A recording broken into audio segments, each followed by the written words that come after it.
the death of the Pope, and the vacant. See, the death of a Pope marks the beginning of one of the most solemn and historic processes within the Catholic Church. From that moment on, the Holy See enters a period known as the vacant see, where the Church is left without a leader until the election of the new pontiff. The first moments after death. When the Pope dies, the first thing that happens is the official confirmation of his death. Traditionally, the Camerlengo of the Church, a high official of the Vatican, is in charge of verifying the death. In the past, this was done by gently hitting the Pope's forehead with a silver hammer and calling him 3 times by his first name. Although this practice has changed, it is still the Camerlengo who certifies the death. Afterwards, the Roman Curia and the cardinals are informed, and the dean of the College of Cardinals is in charge of communicating the news to the world. The body of the Pope and his funeral. The body of the Pope is taken to St. Peter's Basilica, where it is displayed so that the faithful can say goodbye to him. The funeral lasts several days and includes a massive ceremony attended by world leaders and thousands of faithful. The vacant see. From the moment the Pope dies until his successor is elected, the Sede Vacante begins, a period in which the Roman Curia loses its powers, and only the Camerlengo can make essential administrative decisions. Preparations for the conclave. The closing of the papal apartment. One of the most important symbolic gestures is the sealing of the papal apartment in the Vatican. This symbolizes that the authority of the pontiff has ended and that no one can use those spaces until the election of the new pope. Call to the conclave. The dean of the College of Cardinals calls all the cardinals of the world to Rome. Only cardinals under the age of 80 can participate in the election of the new pope. Preliminary meetings. Before the conclave, the cardinals hold meetings called general congregations, where they discuss the state of the Church and the qualities that the next pontiff should have. The beginning of the conclave. What is the conclave? The conclave is the process in which the cardinals elect the new pope in strict privacy.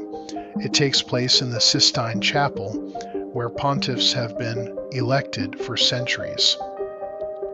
The oath of secrecy.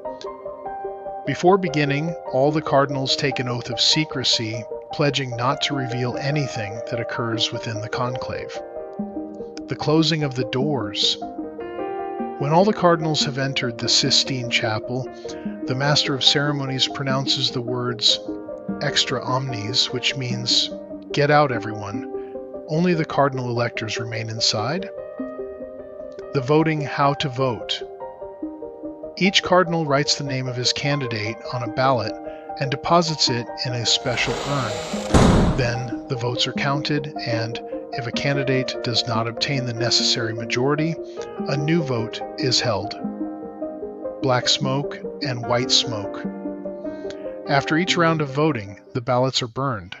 If the smoke coming out of the chimney of the Sistine Chapel is black, it means that no pope has been elected. If it is white, it means that there is a new pontiff. The election of the new pope. How many votes are needed to be elected pope? A candidate must obtain 2/3 of the votes of the cardinal electors. The acceptance of the new pope. When a cardinal obtains the necessary votes, he is asked, "Do you accept your canonical election as Supreme Pontiff?"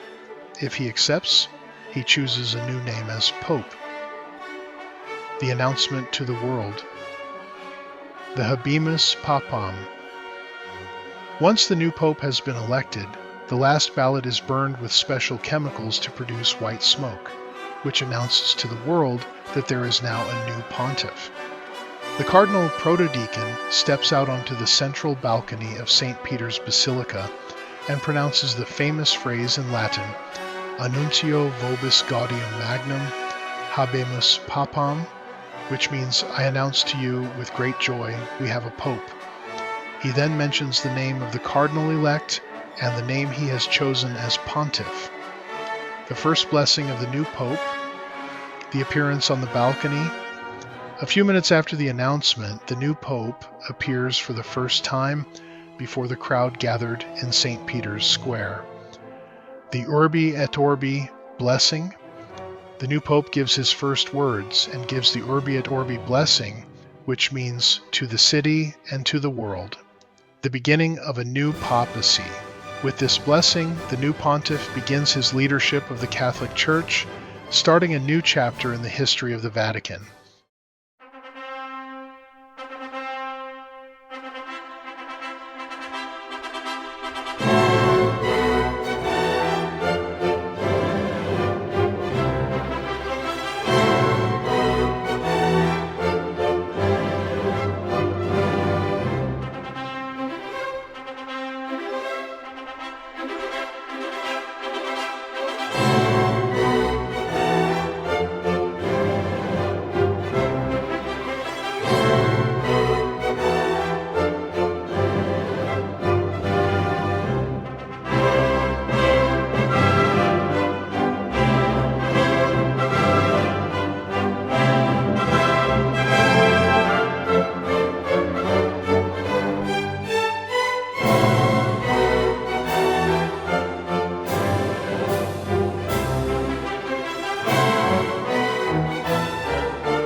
Change is coming for us